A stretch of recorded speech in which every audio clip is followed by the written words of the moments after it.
E Miriam, seu irmão, a observar.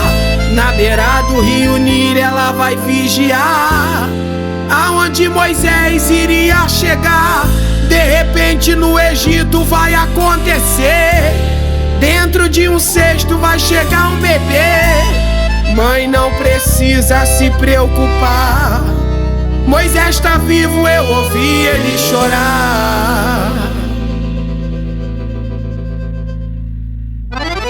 Ô Joquebede, Moisés não vai morrer, eu posso ouvir o choro. Evangelho segundo escreve Marcos, capítulo 8, o versículo de número 27.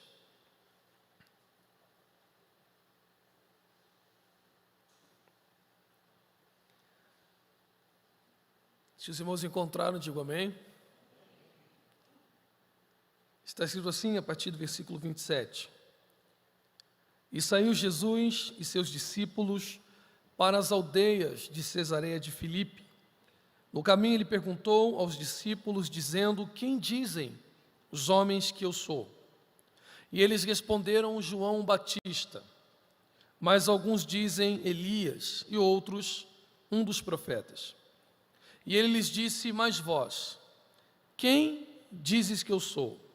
Respondendo Pedro, lhe disse: tu és o Cristo. Se você puder e quiser, diga amém. Irmãos, há de saber que os evangelhos é um estilo literário específico.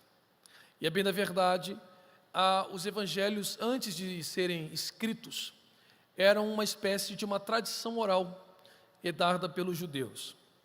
O que nós sabemos de fato é que o evangelho mais antigo datado até hoje está por volta do ano 65 a 70 depois de Cristo. O que confirma aquilo que eu acabei de falar aos irmãos. O que havia na igreja primitiva durante muitos anos era uma transmissão oral dos ensinos, milagres, advertências, consolo, promessas, profecias de Cristo.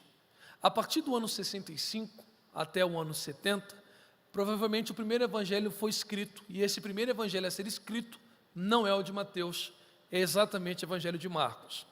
A forma em que os evangelhos estão posicionados, obviamente não estão em ordem cronológica. E por que não estão em ordem cronológica, sendo já sabido que o evangelho de Marcos é o mais antigo? Bom, um dos motivos, e acredito que o mais sólido, e que há de convencer os irmãos, é que o evangelho de Mateus é o evangelho considerado o mais judaico dos evangelhos. As características veterotestamentárias encontradas no evangelho de Mateus, bem como a genealogia e o foco de Mateus em mostrar Cristo como Messias, como o rei aguardado entre os judeus, faz com que tenhamos a sensação que, após de termos lido o Antigo Testamento, o evangelho de Mateus seja uma extensão desse Antigo Testamento, onde as profecias acerca do Mashiach, ou do Messias, estão se cumprindo na pessoa de Jesus Cristo. Já o Evangelho de Marcos é o mais antigo, mas não está relacionado com esta preocupação judaica, como Mateus tem. Bom, além de ser o Evangelho primeiro a ser escrito, assim como nós acreditamos pela datação que temos até hoje, é sobre este Evangelho que tanto Mateus como Lucas irão se inspirar, irão se pautar. E por isso nós relacionamos os três primeiros evangelhos de evangelhos sinóticos ou evangelhos semelhantes. Bom, Marcos não viu a Cristo, assim, ou se viu muito próximo da sua morte ou da sua ascensão. Já Lucas também não viu a Cristo. E por que é que Mateus, que viu a Cristo, está pautando o seu evangelho no evangelho de Marcos? E digo mais aos irmãos, o evangelho de Marcos tem um pouco mais do que 600 versículos, e 600 versículos do evangelho de Marcos estão dentro do evangelho de Mateus. E por que Mateus, que viu a Cristo, está pautando o seu evangelho no evangelho de Marcos? Porque, segundo a visão majoritária difundida na academia, é que Marcos, quando escreve o seu evangelho, não escreve de si, e também não faz um trabalho histórico como o de Lucas, como assim acreditamos. O que acontece é que Marcos está escrevendo o seu evangelho quando está em Roma, e este evangelho provavelmente está sendo ditado pelo apóstolo Pedro, e sobre a credibilidade de Pedro é que também Mateus dá o aval, e assim toda a cristandade naquele período começa a dar a credibilidade ao evangelho de Marcos. Algumas características são muito importantes a serem notadas nesse evangelho, e quando você o lê em casa, se você ler pacientemente, você notará essas características. Dentre estas, nós costumamos chamar o evangelho de Marcos de o evangelho da ação. Por que o evangelho da ação? Porque o evangelho de Marcos, além de ser o mais curto dentre os evangelhos, Cristo também já está operando. Logo no capítulo de número 1, por volta do 20º versículo, os irmãos notarão que esse evangelho sofre interrupções bruscas. Por exemplo, Cristo está no barco, daqui a pouco está na sinagoga, daqui a pouco está em outro canto. Logo, a preocupação de Marcos não é demasiada em um ritmo histórico, como você verá aí de uma forma mais clara no evangelho de Lucas. Além dessa característica, também vale a pena dizer aos irmãos que, por mais que os evangelhos tratem do mesmo personagem, que é Cristo, e cujo ápice do evangelho e de todos os textos sagrados encontra-se na consumação da morte vicária de Cristo Jesus, é necessário que esses evangelhos também sejam envolvidos em um conteúdo. Lembrando aos irmãos que o conteúdo é a ideia que vai perpassar o livro. E aí nós entendemos que cada um desses escritores traça um perfil de Cristo de uma forma diferente. Quando eu falo que esses escritores estão trazendo características mais agudas do que outros, logo traçando Cristo de uma forma distinta um dos outros, não significa que os evangelhos sofreram manipulação. É intencional a manipulação, de forma nenhuma. Apenas a intenção, o público, o destino desses evangelhos envolve também a ideia do seu conteúdo. Para nós só fazermos aqui, uma forma bem rápida, aproveitando que é um culto de ensino, só um paralelo para que você entenda a distinção. A preocupação de Mateus eu já descrevi para os irmãos. Além de ser um evangelho mais voltado para um perfil real de Cristo, apontando para a genealogia, em uma das profecias que é necessária, ou das características necessárias para o Messias, por exemplo, ele deve vir da tribo de Judá e especificamente da linhagem de Davi. Bênção patriarcal sobre Judá. Eu não sei se os irmãos se recordam, mas eu refresco a memória dos irmãos. O cetro não arreda da sua casa, nem o legislador dos seus pés. Ou seja, sobre os lombos de Judá estava a realeza. Mas não basta ser judeu, tem que ser da linhagem de Davi, porque quando Davi deseja construir a Deus uma casa, e que de forma equívoca, não mal intencionada, as pessoas relacionam que no momento que Davi diz a Natã que deseja construir a Deus uma casa, Natã repreende Davi por suas mãos estarem sujas de sangue. Isto não acontece. Quando isto acontece, acontece em Crônicas, quando o próprio Davi diz ao seu filho que as suas mãos estavam impossibilitadas. O que acontece no capítulo 7, onde Davi está desejando edificar a Deus uma casa, é uma provação divina tão grande que Deus lhe faz uma promessa: a lâmpada da sua casa não se apagará. Logo, lâmpada está vinculada à descendência. Por isso também uma das preocupações de Mateus é a descendência, de onde Cristo tem a sua origem.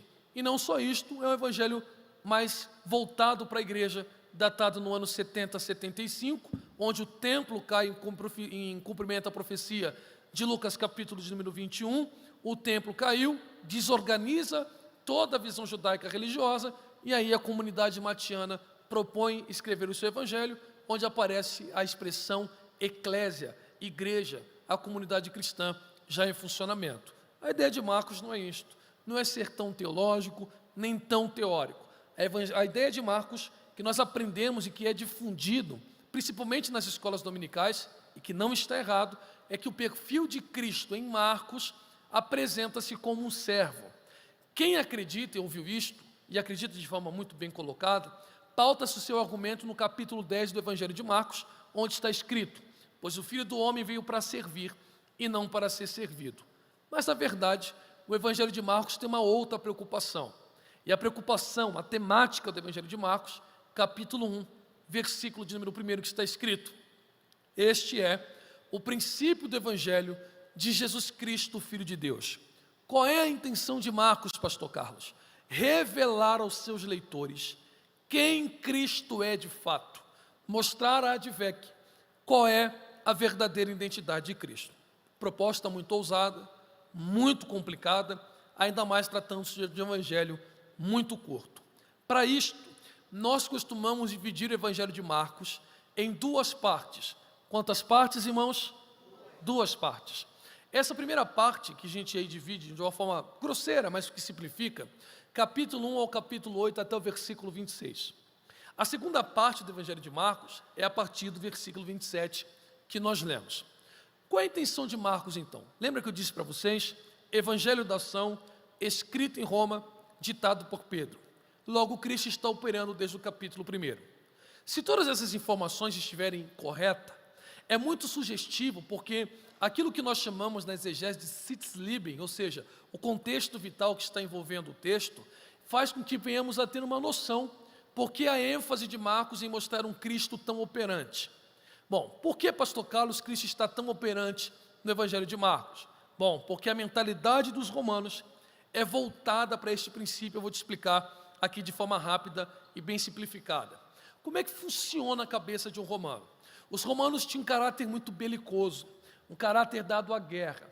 E quando você vê os avanços romanos, e também sobre a sua religião, a religião romana, grosseiramente falando, está pautada em dois princípios, bem grosseiramente, tá? A religião romana é panteão e a religião romana é sincretismo. Panteão, muitos deuses; sincretismo, mistura de religiões. E eu não sei se os irmãos sabem disto, mas ao ver as divindades que compõem o panteão romano, você verá deuses asiáticos, africanos, gregos e assim sucessivamente. Então a preocupação dos romanos não era muito bem voltada para a origem dos deuses, como fazem os gregos. A ideia dos romanos é: este Deus tem poder. Se esse Deus tem poder, qual é a extensão desse poder que esse Deus detém? Então a preocupação dos romanos estava muito mais voltada para a capacidade desta divindade, assim como eles fazem com os gregos, tomando os seus deuses e tornando o nome deles latinizados. Só que na religião romana, cada deus trabalha de forma específica. Não adianta você correr para a deusa do amor e pedir para intervir na guerra. O Deus da guerra é guerra, Deus do amor, amor, Deus dos mares, mares, e assim sucessivamente. Então, cada Deus trabalha dentro da sua caixa. Então, o que Marcos está mostrando para os romanos? Olha, se você acredita que meu Deus tem poder, você está diminuindo o meu Deus, porque o meu Deus, Cristo, não tem poder. Tem além disto. Cristo é o princípio de todo poder e todo poder emana dele. Ao ponto que Marcos diz: um certo dia, Cristo, sem convidar ninguém, retirando-se para uma região deserta, e a multidão acompanhando a este deserto, quando a tarde caía nos braços da noite, Cristo pergunta para os seus discípulos: há alimento para esta multidão? Ou há possibilidade de saciarmos eles? Alguém responde: não estávamos preparados para isto, não convidamos este povo, eles é que vieram atrás de nós, e mesmo se tivéssemos algum lugar para comprar, não seria possível dada a multidão. Isso diz: não, ninguém que me acompanha até o deserto, de bom grado, para me ouvir e me servir, pode voltar para casa da mesma forma que veio. Não há ninguém que tenha alguma coisa, e você conhece o texto. Apresenta-se um cesto, 5 pães e 2 peixes, e levantando o cesto, tendo dado graças, não é que ele multiplica, faz sobrejar, fazendo sobrar 12 cestos cheios. Só que Cristo não é só providência, Cristo é além de providência. Ainda depois de multiplicar os pães, diz aos seus discípulos: entrem no barco, atravessem para outra margem e vá para Betsaida, enquanto dispersa a multidão. Enquanto os discípulos adentram o barco e remam aproximadamente 8 horas de remada e não saem do meio do caminho, quando o barco parece que vai virar, Cristo aparece, não andando em um navio, nem com boias na mão ou colete salva-vida, mas andando sobre a tempestade, e com o poder da sua palavra, ele para o vento e ele aquieta o mar. Mas ele não é só poder sobre a tempestade. Chegando em Gadara, segundo Marcos, havia um homem possesso de um espírito, que alto se denomina legião, porque eram muitos, e cadeias não seguravam, guilhões não o prendiam, andava nu e cortando-se em pedras. Cristo, só de chegar em Gadara, sem ser anunciado, sem disparo no WhatsApp, só de pisar naquele chão, o endemoniado sai de dentro da cova, né, ou do sepulcro, vai até Cristo, e o texto é claro: prostrando-se a ele, adorou. E ali a palavra adorar é proskinel, e a palavra proskinel no grego contém a expressão beijar, e também significa algo como um cão lambe a mão do seu dono. Feito um cão amedrontado, a legião que quebrava cadeias e grilhões se sujeita a Cristo e a sua presença, com medo de ser atormentado, é lançado sobre os porcos e lança-se sobre o precipício. Marcos vai pontuando que Cristo não tem um poder só, todo o poder está nele. Providência, sobre a natureza, multiplicação de pães e assim sucessivamente. Só que, se a intenção de Marcos é mostrar um Cristo que só opera, não é Cristo, é o gênio da lâmpada mágica, aonde você virá para a Advec, esfregar a mão no altar, fazer o seu pedido e simplesmente ir embora, como se Cristo fosse um servo, aonde você vem pedindo e ele simplesmente dá só o que você quer, sem nenhum tipo de relacionamento. Cristo tem poder, mas não é servo. Cristo tem poder, mas não é o gênio da lâmpada mágica. Cristo tem poder, mas é Senhor e Deus, soberano sobre a igreja, sobre os céus e sobre a terra. Logo no capítulo 8, Marcos desliga o interruptor para ligar outro. E quando Marcos liga o interruptor do capítulo 8, esse capítulo é dividido em 5 parágrafos. Primeiro parágrafo, estou dizendo de cabeça, e não quero cometer equívoco, mas se me lembro bem, é a multiplicação dos pães. Segundo parágrafo é o fermento dos fariseus. Terceiro parágrafo é a cura de um cego. Quarto, confissão de Pedro. Quinto, o dever de levar a cruz. Em especial esta noite, eu vou tirar o quinto e vamos meditar nos 4 e chegaremos aqui no texto que nós lemos. Alguém está ouvindo? Diga amém, por favor. Vamos lá, dobre a sua atenção. Capítulo 8, o que está acontecendo? Cristo mais uma vez parte para uma região deserta. Ao partir pela segunda vez, mais uma vez a multidão segue. E mais uma vez ele multiplica os pães. Na primeira multiplicação, sobraram 12 cestos cheios. Na segunda, 7 cestos cheios. Quantos cestos, irmãos? É importante que você grave este número. 7 cestos cheios. 7. Depois que ele multiplica os pães, um grupo de fariseus encontra com Cristo. Esse encontro não é muito confortável. Há uma discussão.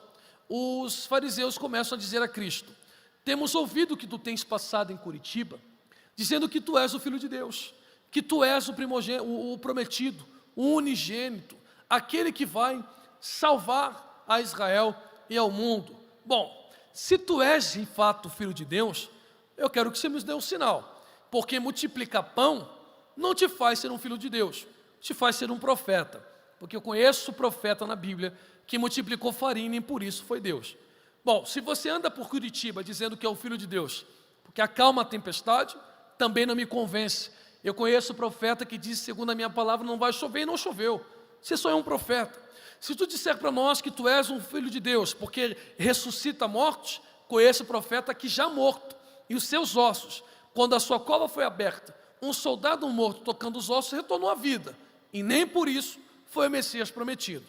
Se tu queres que venhamos te servir, adorar, reconhecer quem tu és, dai-nos um sinal do céu agora.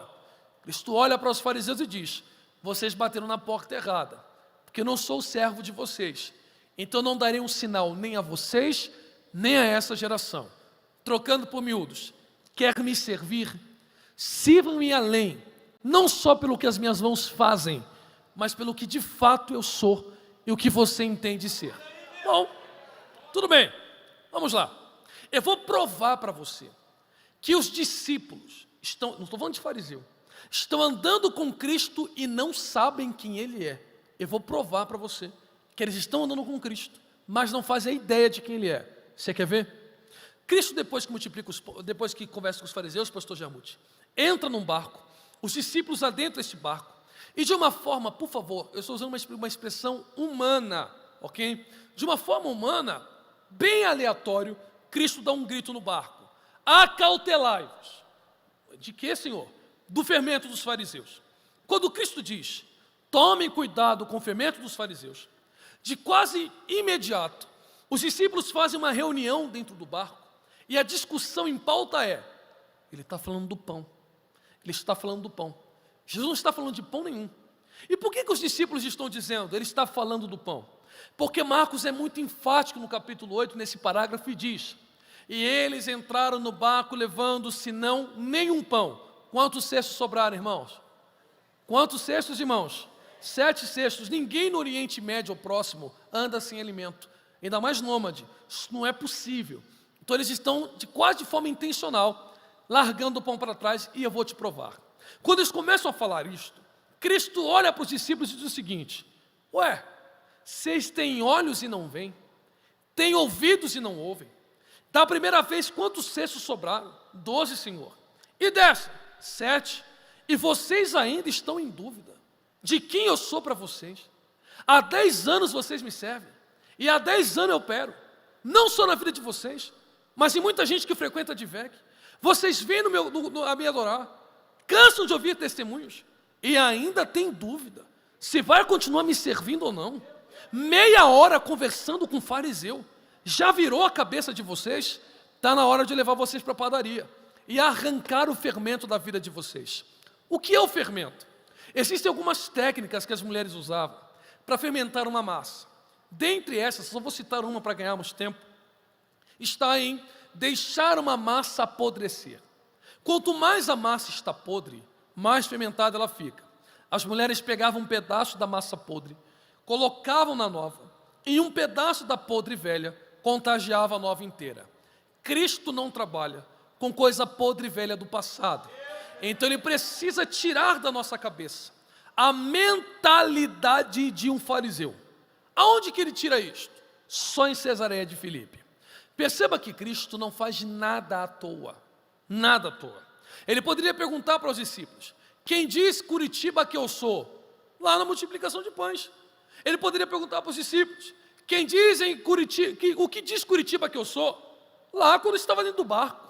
Mas ele quis perguntar em Cesareia de Filipe. O que tem em Cesareia de Filipe? Para que essa pergunta seja feita. Simples. Cesareia de Filipe, historicamente, é uma região pagã, desde os povos semitas.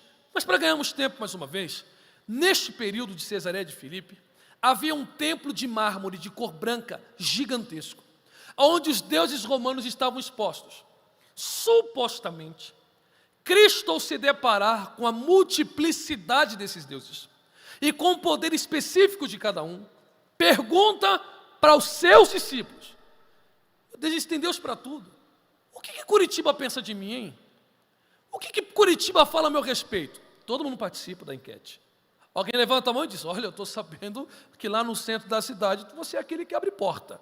Ah, você está atrasado. Como assim atrasado? Porque eu estou sabendo que ali no outro bairro ali, você é aquele que cura de enfermidade. Ah, legal. Não, você está enganado. Por quê? Porque eu tenho um grupo no WhatsApp que chama-se Quem Cristo É. E aqui no grupo, tu és Elias. Conversa fiada que eu acabei de ver no Twitter, que lá você é João Batista.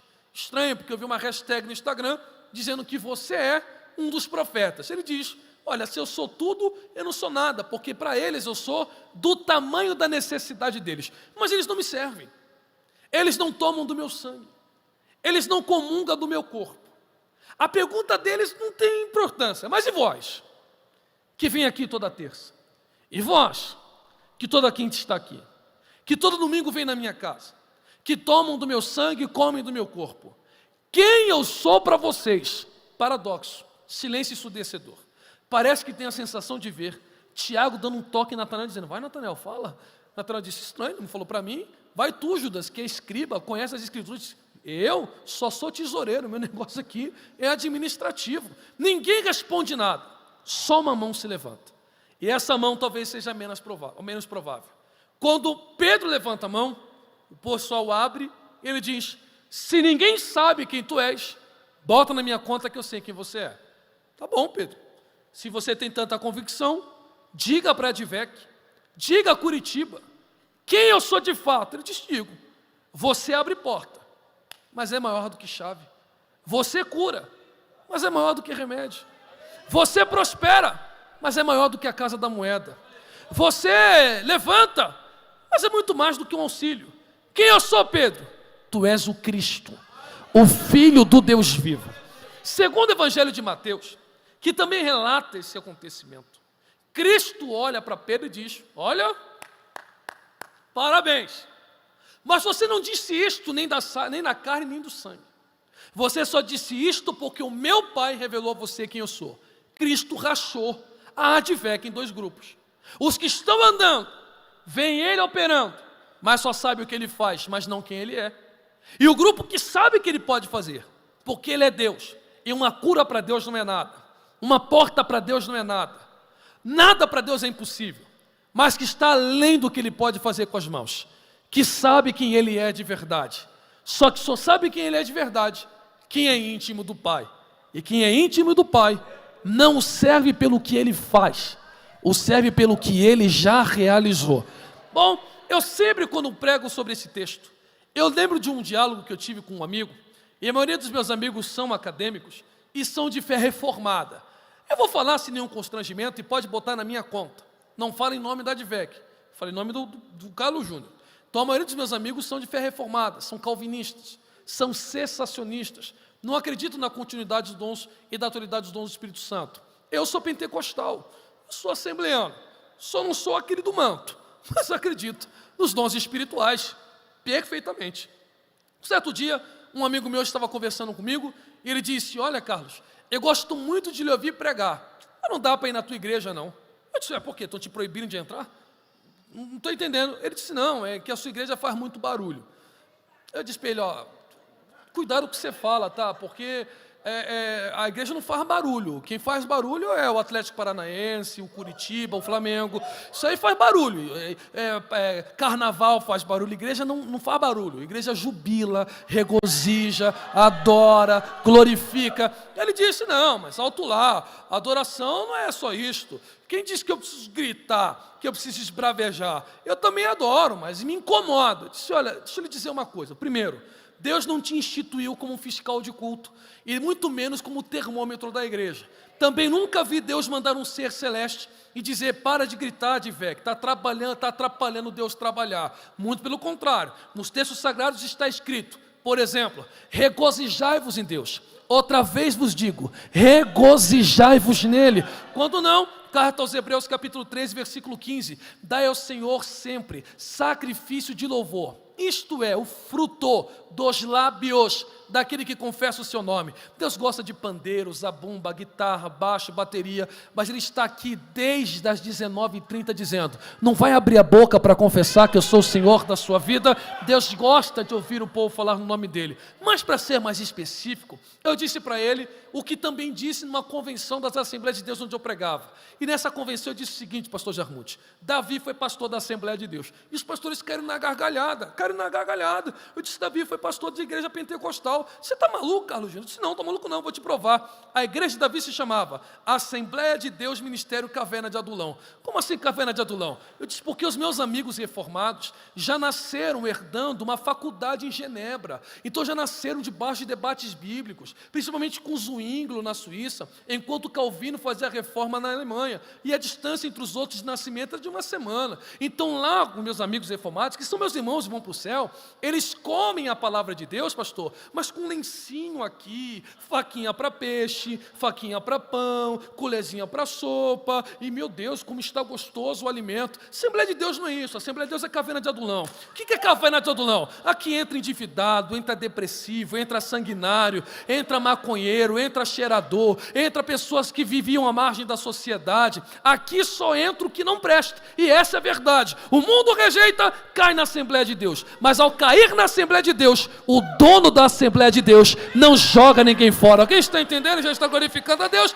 Eu olhei para ele e disse assim para ele, deixa eu lhe dizer uma coisa, há um provérbio judaico que diz, só é digno do doce quem um dia provou do amargo. Só é digno do doce quem um dia provou do amargo. Quem está acostumado com açúcar não valoriza até tomar um chá de boldo. Depois do boldo, o açúcar sempre será algo extraordinário. Por isso que o povo grita e diz, não entendi, eu vou te explicar. A pessoa entra aqui depressiva, angustiada, pensando em morrer, devedora, com síndrome do pânico, vivia em orgia, vivia na bagunça. Ao chegar aqui, o pastor Jarmuth disse, quem quer receber a Jesus Cristo como seu Senhor, único e suficiente Salvador? A pessoa não recebeu uma casa, eu disse para ele, nem um carro, nem uma cura de imediato. A vida dela não mudou de uma noite para o dia. Porém, João 3,16 fez todo o sentido para ela. E o que está escrito?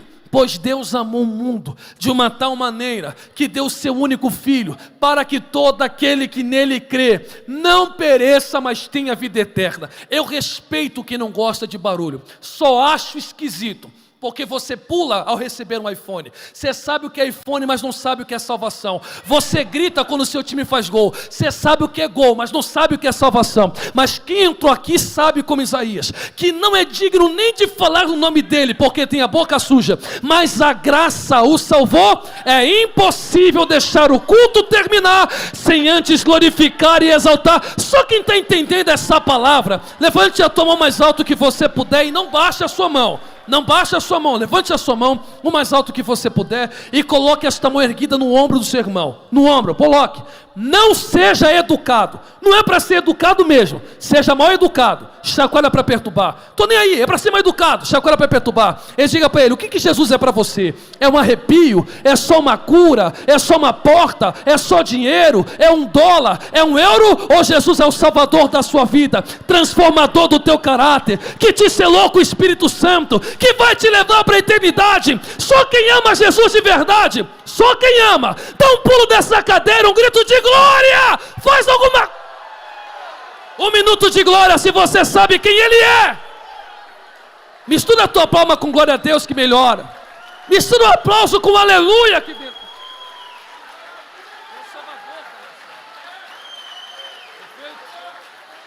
Aleluia.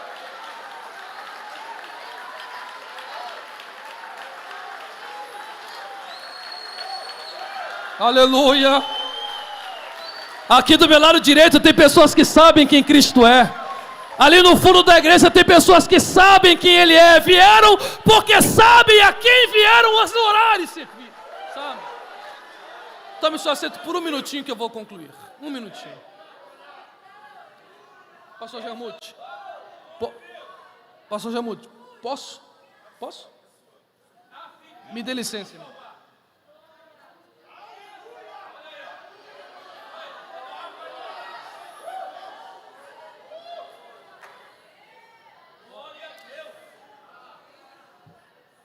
Eu só farei um reparo aqui de 2 minutos, porque palavra falada é como flecha lançada e não volta para a aljava, ok? Eu não estou dizendo que você não possa pedir, eu não sou louco. Sem fé é impossível agradar a Deus, porque quem dele se aproxima tem que crer que Ele existe, é galardoador daquele que o busca. Deus gosta de galardoar. Se vós estiver em mim, a minha palavra estiver em vós, pode pedir o que quiser, e vos será feito, sobre essa condicionante. Tudo o que pedides em meu nome crendo, recebereis. Se a vossa fé for do tamanho de um grão de mostarda, dirás aos montes, transporte-se para o meio dos mares, e eles serão transportados. E por aí vai. Se eu não pedir aqui, eu vou pedir aonde? Simples. Aqui é o lugar do grito. Aqui é o lugar da busca. Mas a minha busca não está condicionada ao que Ele faz. É essa a distinção. Ele já fez. Alguém já entendeu e já está glorificando a Deus? Compreende? A Babilônia é diferente do Egito, porque a Babilônia, ela tem uma ideia semelhante a de Alexandre o Grande. É colonização. Segundo a arqueologia bíblica, um dos bancos maiores da Babilônia pertencia a uma família que lá estava cativa. As pessoas prosperavam na Babilônia, ao ponto que Deus diz, diga aos cativos da Babilônia que construam casas, casam, na carta em que Jeremias escreve a eles, porque Babilônia vos será por pátria. E quando a possibilidade de retornar a Jerusalém acontece, apenas 50 mil judeus aproximadamente retornam, porque o restante está amarrado com o projeto da Babilônia. E aí tem uma mensagem extraordinária. Quem não solta o projeto da Babilônia, jamais verá a glória da segunda casa. Jamais verá a glória da segunda casa. Só vê glória da última casa quem tem coragem de abdicar de tudo que semeou na Babilônia, para semear e colher em Jerusalém de fato. Bom, só que a Babilônia te coloca em xeque. O Egito te oprime, e a Babilônia coloca na tua mão. É você quem decide. Vai servir? Só tem uma fornalha te esperando. Eu não quero que você abandone a Deus. Eu só quero que você se curve quando eu quiser que você se curve. Então, uma fé fingida. Eu adoro Deus sem fornalha. Quando a fornalha aparece, eu dou uma curvada. Vou tocar os instrumentos. Quando toca, 3 diz, aqui não. Vocês não vão se curvar? Não se curvarão? Não. Tem uma fornalha. Não estou preocupado. Como não? Eu sei quem Ele é. Ele é livramento. Se Ele quiser apagar essa fornalha, irmãos, é que a gente lê o texto bíblico correndo. O abrir do mar de junco, chama aí, vai, a pessoa chama de mar morto, mas não é meio mar morto, mas que o povo atravessou, não foi com a boca, Deus não soprou, foi um espirro, com o vento da narina. Deus fendeu o mar. O que é uma fornalha para Ele, irmão? Um espirro abriu o mar no meio. Ele diz: eu sei que Deus é livramento. Se Ele quiser abrir a porta, Ele abre. Se Ele quiser curar, Ele cura. Se Ele quiser prosperar, Ele prospera. Porque para Deus não há impossibilidade. Mas se Ele não quiser, eu continuo sabendo quem Ele é. Quando você não negocia, olha, deixa eu entrar num termo aqui rapidinho. A palavra fé, que é de origem hebraica, vem dos termos emuná. Emuná não é você orar e um paralítico levantar. Isso é dom, que também requer fé. Mas a natureza da fé mesmo é ser fiel àquilo que você creu. O que é ter fé? É quando Curitiba grita algo contrário ao que você creu, e você diz: eu não me dobro. Alguém está entendendo? É quando Roma diz: vou te jogar para Leão, e você diz: eu não me dobro. Por isso eu digo, o camarada da Nicarágua está atrasado. Alguém tem que avisar ele que perseguir a igreja não é de hoje, não. Egito tentou e se arrebentou. Babilônia tentou e se deu mal. Roma tentou e caiu. Quem dirá Nicarágua, queridão? Ou ele tira a mão daí, ou você já sabe o final. Mas no povo de Deus, diz a Bíblia: sobre esta pedra edifico a minha igreja, e as portas do inferno não prevalecerão contra ela. Ninguém vence a igreja porque a igreja tem dono. A igreja tem dono, ok? Quando você não negocia a fé, você é firme. Existem alguns livramentos que acontecem. Quem quer ouvir, diga amém. Só vou falar de um, pastor Jamute me convidar de novo. Quem jogou, o bafo da fornalha matou. O bafo da fornalha matou quem jogou. E o fogo preservou quem estava dentro. Quando o fogo preserva quem estava dentro, não preserva a vida, preserva a roupa. Agora olha que fogo estranho. Não queima a roupa, mas queima as amarras. Porque quando você não negocia a sua fé, fique em paz. Tudo que estava amarrado, oh meu Deus, vai desamarrar na tua... Levante a mão que eu preciso profetizar e terminar. Levante as suas mãos o mais alto que você puder. Faça a sua parte, que é adorar, que é servir, que é se regozijar nele. Eu estou sentindo a presença do Espírito Santo. Que é saltar na presença dele. E é de Deus. Fica tranquilo que Deus não tarda e não falha. E Ele me trouxe aqui para profetizar. Eu vou desamarrar tudo que estava amarrado na sua vida. E antes que 2022 caia nos braços de 2023, você vai cantar um culto de ação de graças a Deus, porque vem vitória de Deus para a tua vida. Só quem é servo fiel e não vai recuar, fica de pé comigo glorificando a Jesus, se você puder. Diga para 3 pessoas: quem Jesus é para você? Pergunte. Quem Jesus é para você? Quem Jesus é para você? O tecladista poderia me dar um Mi maior? Um Mi maior. Glória a Deus.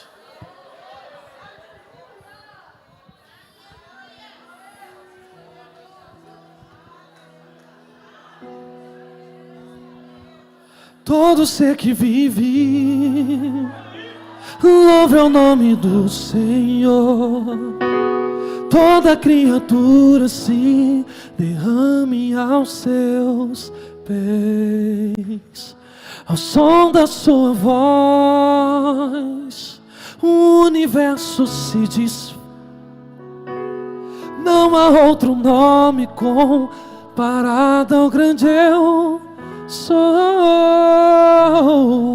Cante. E mesmo sendo pó, com tudo que há em mim.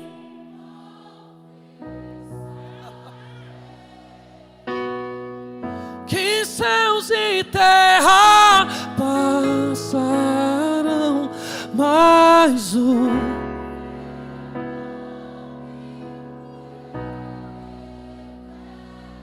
cante.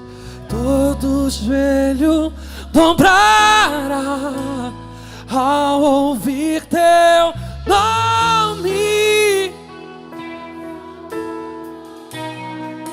Você tá tímido, você tá tímido. Todo ser confessará.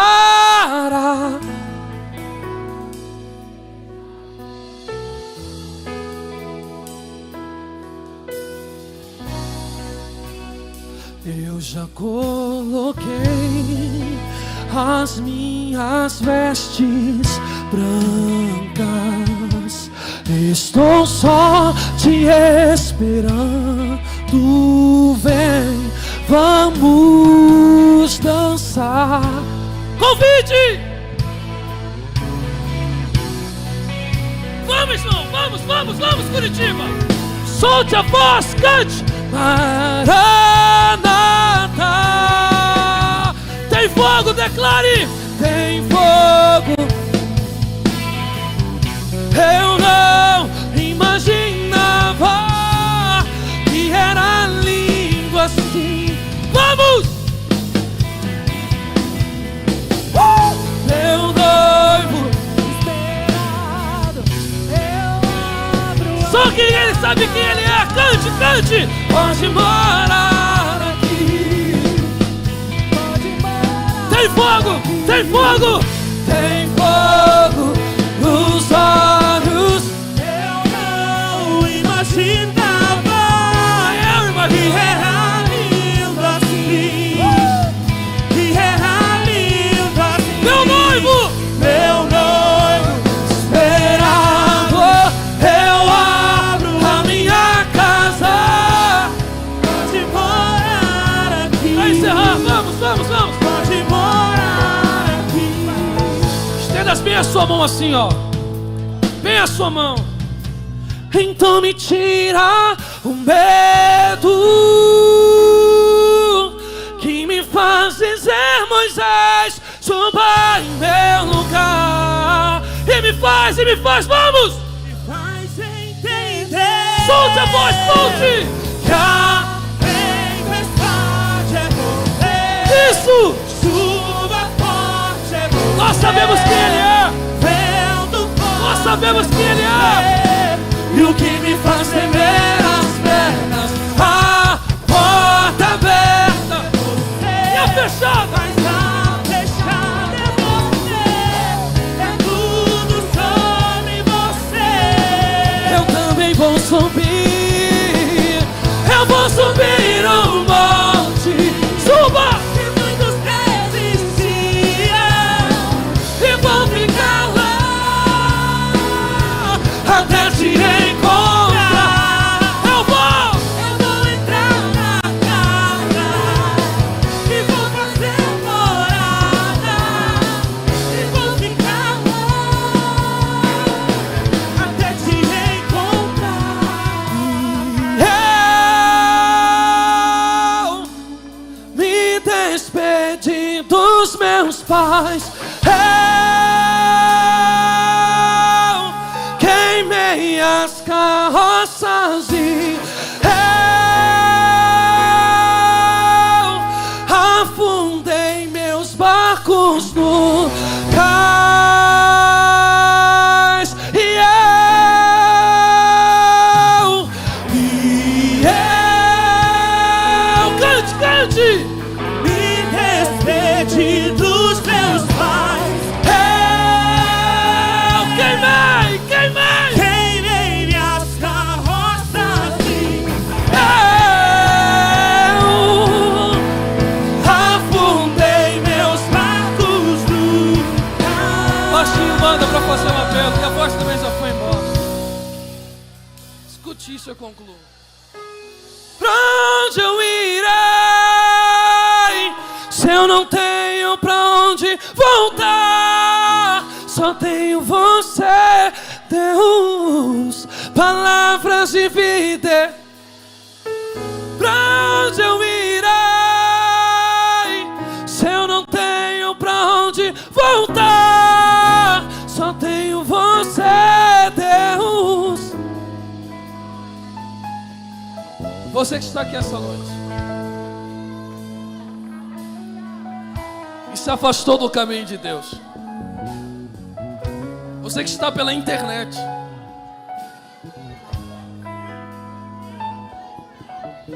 e se afastou da presença dEle.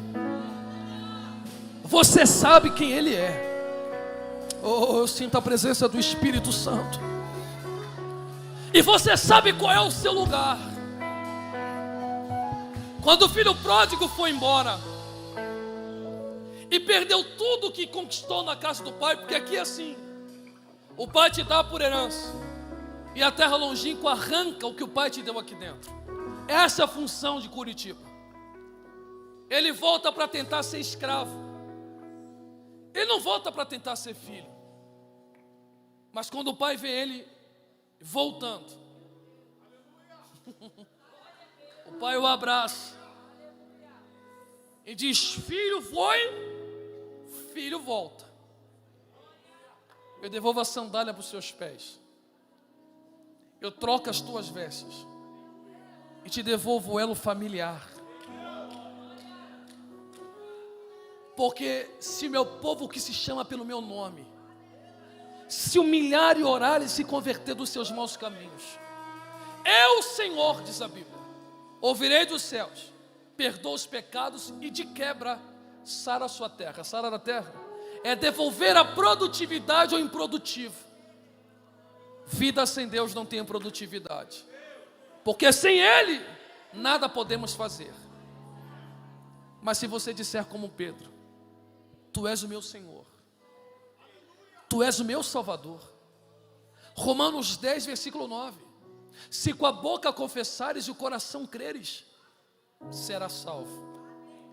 É de graça, é dom gratuito, porque pela graça sois salvos mediante a fé. Isso não vem de vós, é dom de Deus.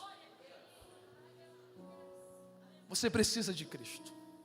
Alguém esta noite, nessa noite de adoração, que passou por estas portas e quer Cristo na sua vida, porque Ele te quer faz muito tempo.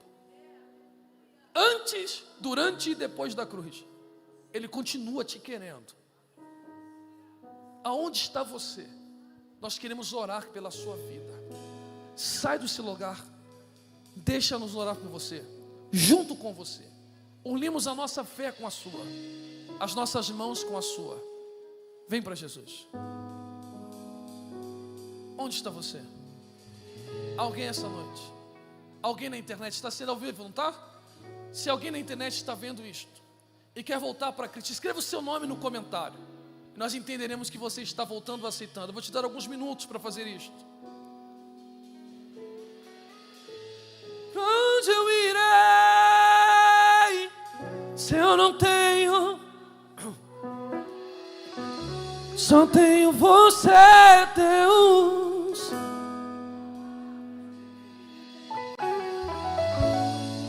Onde está você? Onde está você? Alguém essa noite? Alguém pela internet? A voz já foi até embora, mas Jesus não foi embora. Onde está você? Se não houver ninguém, ou se todos nós somos cristãos, ou se houver e não veio a Cristo, quinta-feira tem culto, e essa graça vai te alcançar. Quem crê assim, diga amém, por favor. Se você recebeu esta palavra, dê uma linda salva de palmas a Jesus, que é o dono dela. Deus abençoe a sua vida. Obrigado, pastor Jamudes. Deus abençoe a vida de todos vocês. Glória a Deus. Celebre ao Senhor. Aleluia.